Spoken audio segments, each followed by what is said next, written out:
நாம் தமிழர் கட்சி சீமானவர்கள் 13 ஆண்டுகள் ஆகுது. 2010 காரியமேச்சு. 13 வருஷமா எந்த வேலைக்கும் போகல. நீங்கள் நானும் வேலைக்கு போனா காலைல சோறு முடியுமா?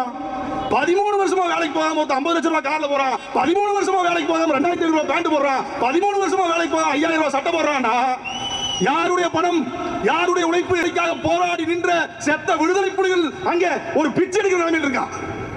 ஆனால் அந்த விடுதலை புலிகளின் பெயரை சொல்லி வயிறு வளர்க்கும் நீ மாசம் 2.5 லட்சம் ரூபாய் வாடகை வீட்டில் இருக்க. இப்ப சொல்லு, சோறா சுரணையா? சோறுதான். 2.5 லட்சம் ரூபாய் வாடகை வீட்டுல. ஆனா மேடையில் பேச நல்ல கண்ணியாவோட எளிமையான பிள்ளைகள் நாங்க, காமராஜரை விட எளிமையான பிள்ளைகள் நாங்க. பேச்சு இதில் மயங்கி ஒரு கூட்டம், ஒரு இளைஞர் கூட்டம் மூடர் கூடமாக நீங்க என்னை கூட நினைக்கலாம். அந்த மூடர் கூட்டத்தில் ஃபர்ஸ்ட் பேட்ச் நானு. அப்புறம் அங்க வெளியே வந்துட்டேன். நீங்க தமிழ் கட்சியில அடுத்தடுத்து இருக்கீங்க கிடைக்காதீங்க. அது முதல் பேட்ச் பைத்தியமா இருந்தேன். அந்த பைத்தியம் கொஞ்சம் தெளிஞ்சிருச்சு. தெரிஞ்சதுக்கு அப்புறம் வெளியே வந்துட்டேன். எங்களுக்கு பல பேர் வெளியே வந்துட்டேன். அச்சிங்கிறது எப்படின்னா முதல்ல அப்படியே பேச்சை கேட்டு ஆட்டு உள்ள போவோம். ஐயோ இவன் யாராவது வந்து சேர்ந்தோம் அப்படின்னு வெளியே வந்துருவோம். அவ்வளவுதான் கட்சி. ஆதாரித்தனம் பண்ணாலும் நாசுக்கா பண்ணணும்டா. ஆனா நம்ம பண்றது 4 பேருக்கு புரியப்படாது, தெரியப்படாது.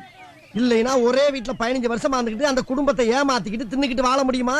அவ்வளவுக்கு கிரைண்டரா கிரைண்ட்.